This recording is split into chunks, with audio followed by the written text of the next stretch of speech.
He never saw their mother again, but years later, he looked up from his cabin porch and saw the 2 cubs he had once carried in his arms.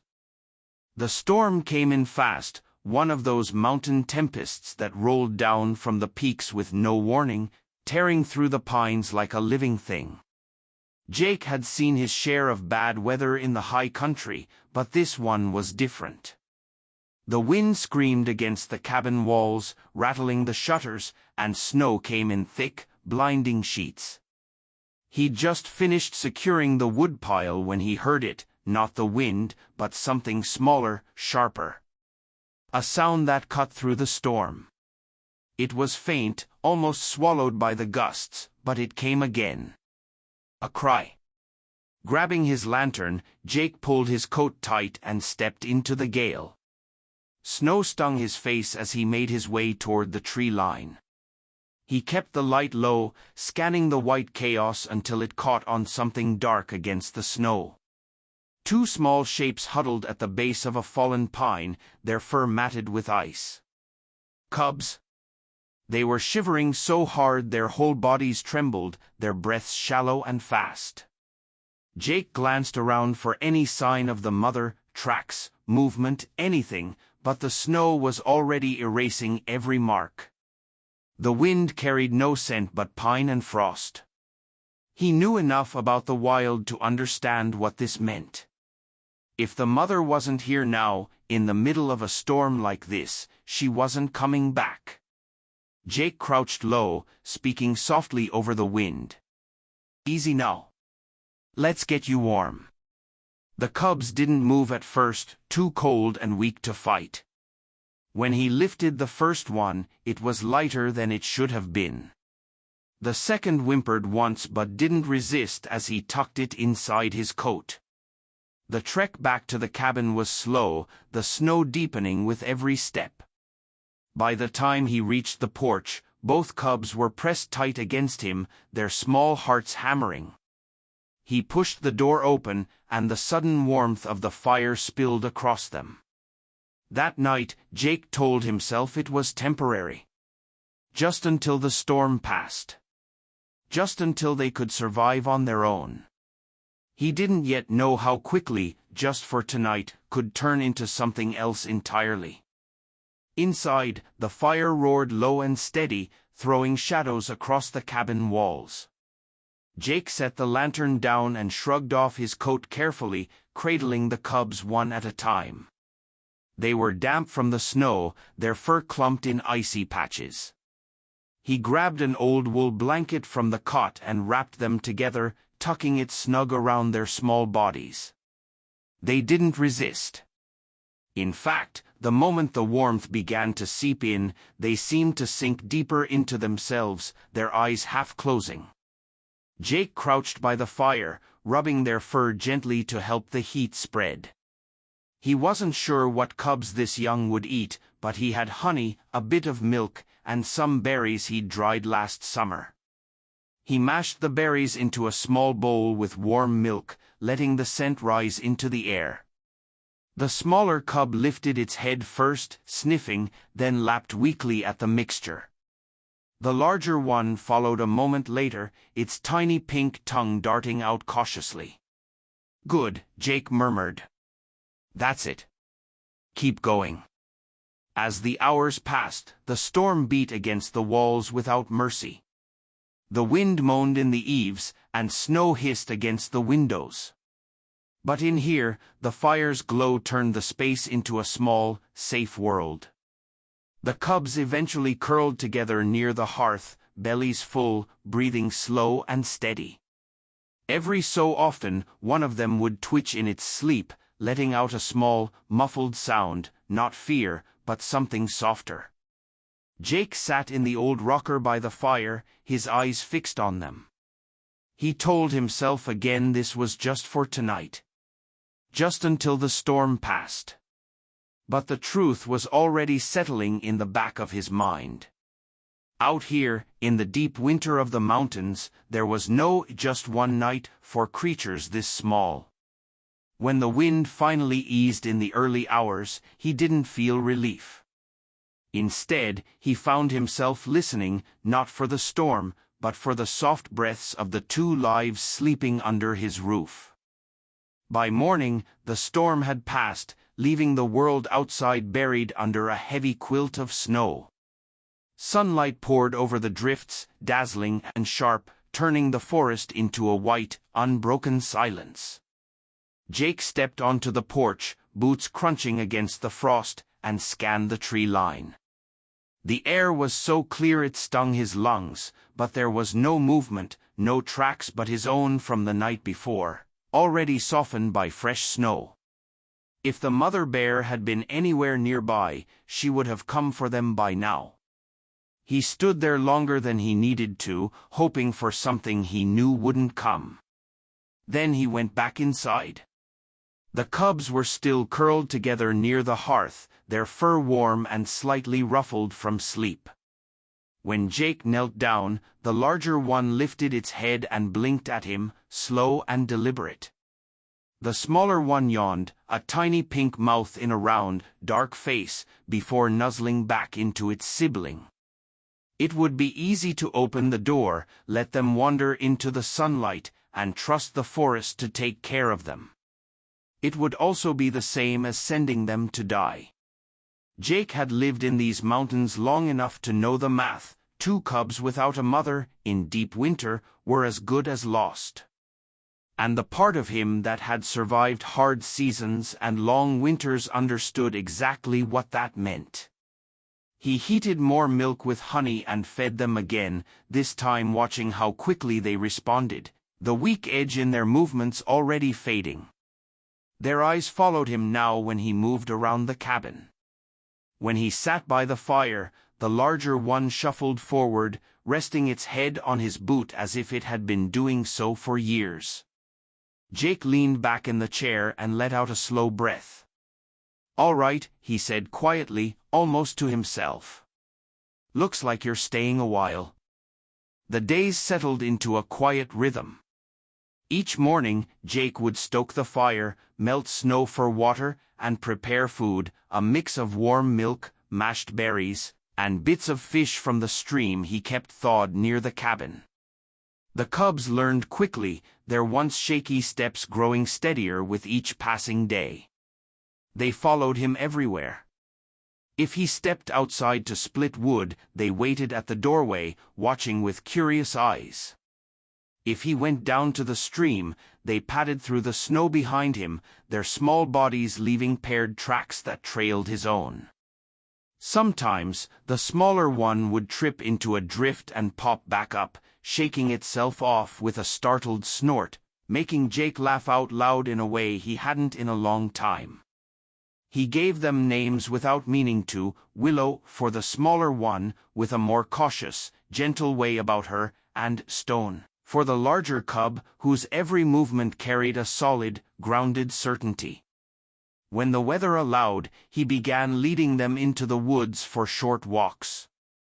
He taught them where to find berries under the snow, how to dig for roots, and where the safest waterholes lay hidden beneath the ice.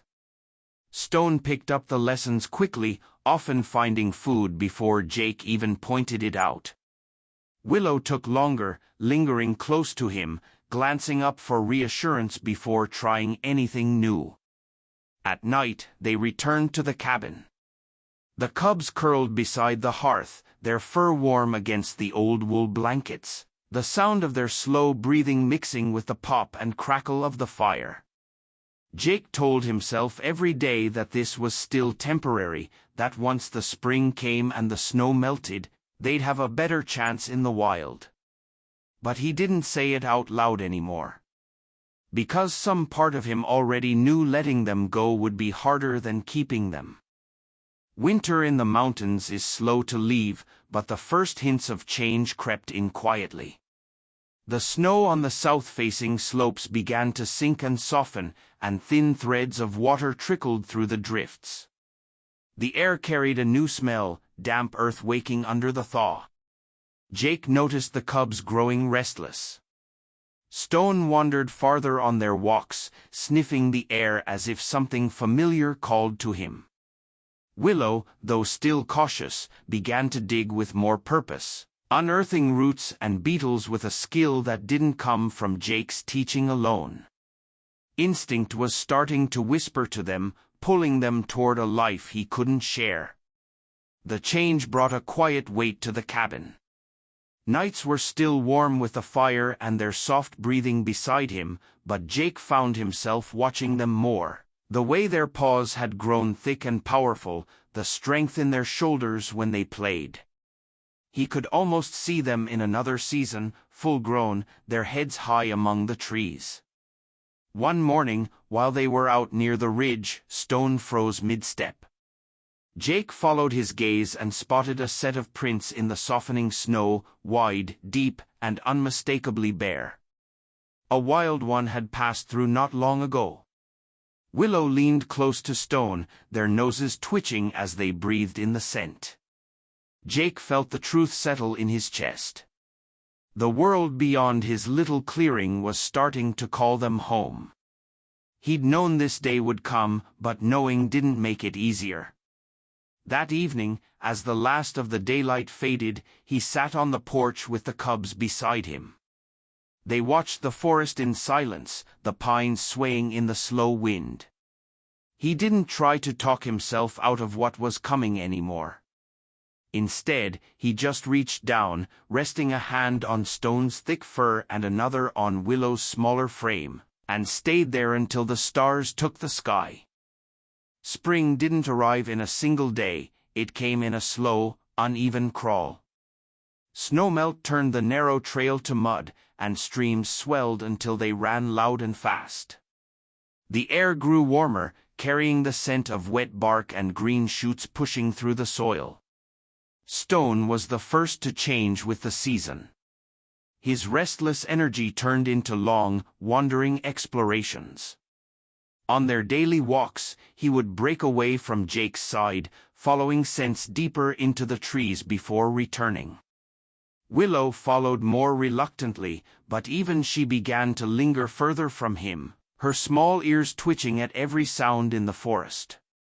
One morning, they didn't wait for him at the door like they always had.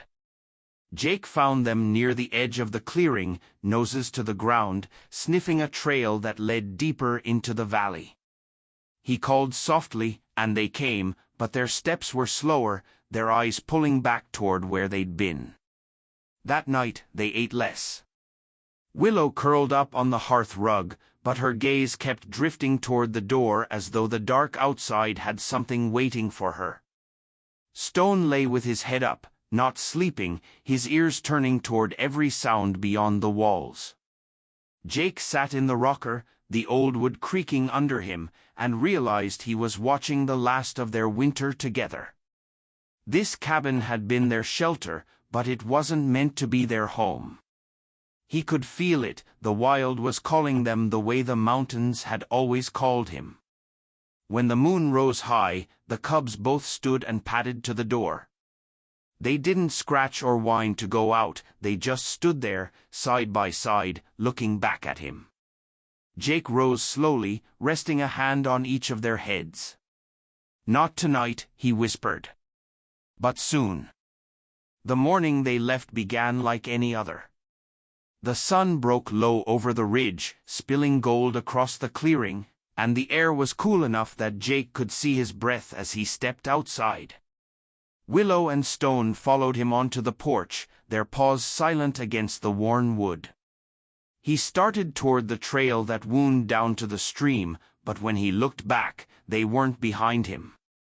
Instead, they stood together at the edge of the clearing, their noses lifted to the breeze. The forest beyond was waking, the call of a jay somewhere high in the pines, the distant rush of meltwater over rocks, the soft shift of branches heavy with new buds. Stone glanced at Willow, and she moved first. Her paws pressed into the damp earth, her steps deliberate. Stone followed, and within moments they were moving deeper into the trees, side by side. Jake didn't call after them. His throat felt tight, but he knew this was the way it was supposed to be. He had given them shelter through the winter, but the wild was where they belonged now. They didn't run, they didn't vanish in a hurry. Instead, they turned once, looking back at him across the clearing. Willow's ears tilted forward, and Stone's head lowered in a slow, almost deliberate nod, not the way a bear would greet another bear, but the way these two had learned to speak to him. Then they turned again and kept walking until the trees swallowed them. Jake stood there for a long while, listening until the forest took back every sound they made. When he finally went inside, the cabin felt bigger, emptier. But the rug by the hearth still held the faint pattern where they used to curl, and outside, their tracks trailed into the woods like a promise. The seasons turned, and years rolled quietly over the mountains. Spring brought wildflowers to the meadows, summer wrapped the peaks in warm air and buzzing life, autumn painted the valleys gold and red, and winter always came back heavy and white. Jake's life stayed simple. He tended his traps, split his wood, and fished the streams. Some winters were easier than others, and some nights felt longer than they should. But every now and then, in the hush of the forest, he would find himself looking toward the tree line, wondering if they were still out there. He saw signs sometimes, pawprints too large to be a black bear, broken branches where something massive had passed, tufts of brown fur caught in the bark of an old pine. It was enough to make him wonder if they remembered the small cabin in the clearing or the man who had carried them through the snow. 5 years after the storm, Jake was stacking firewood when the forest went quiet in that particular way it did before something big moved through it. He straightened, the hair at the back of his neck prickling. From between the trees, a massive shape emerged, broad shoulders, thick fur glinting in the morning light. Stone. It had to be him. The size, the way he carried himself, a steady, grounded strength that was exactly as Jake remembered, only magnified by years of the wild. And just behind him, smaller but still formidable, came Willow. Her head tilted slightly, the same careful curiosity in her eyes. Jake stood frozen, one hand resting on the cabin railing. The bears stopped a dozen yards from him. For a long moment, none of them moved. Then Stone took a slow step forward, and Willow followed. The years hadn't erased what they'd shared. Jake's heart pounded in his chest, but not from fear. The sight of them, grown, powerful, yet standing there like no time had passed, was something his mind could barely hold. Stone stepped forward again, his massive paws sinking into the damp earth. Willow followed close, her head low, her breath curling in the cool air. Then Jake saw it, something clamped gently in Stone's jaws. It was a fallen branch, stripped clean of bark, the tip marked with long, deep scratches. Stone laid it on the ground between them, backing away slightly. Jake recognized those marks, the kind cubs made when they played, sinking their tiny claws into wood. He'd kept a similar stick by the hearth all those years ago, one they'd gnawed and pawed at endlessly. For a moment, Jake just stared.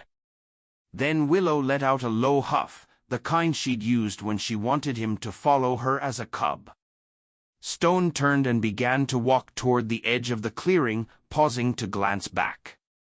Jake grabbed his coat and stepped down from the porch. The bears led him along an old game trail, their massive forms moving silently ahead of him.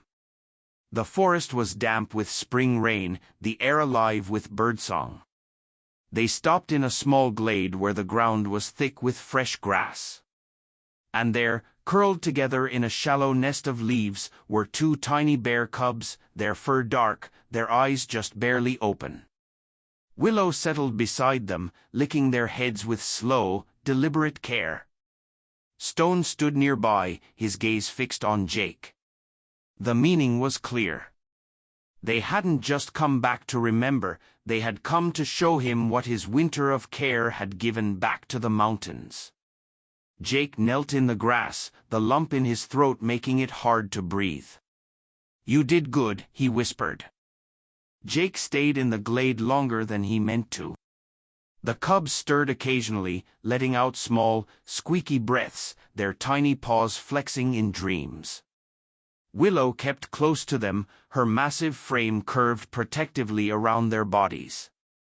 Stone lingered a few paces away, watchful but calm, his head turning slowly as if reading the forest for threats.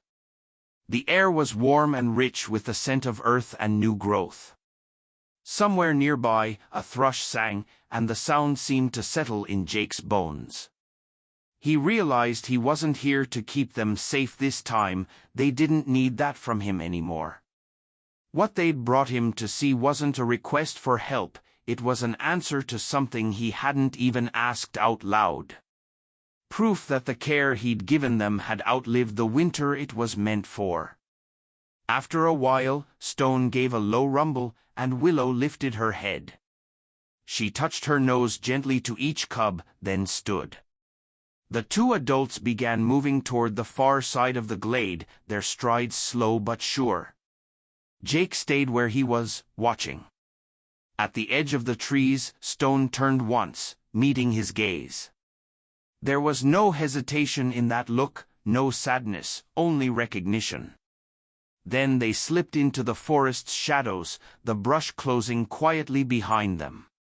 Jake stood there until the birdsong filled the air again. Then he made his way back to the cabin, his boots damp with dew, the sun warming his back. The porch felt less empty now. Every spring after that, he kept an eye on the glade, though he never intruded. Sometimes he saw them from a distance, massive shapes moving through the trees, or smaller, quicker forms trailing behind. He didn't need more than that.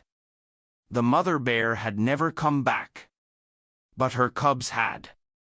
And in their own way, they always would.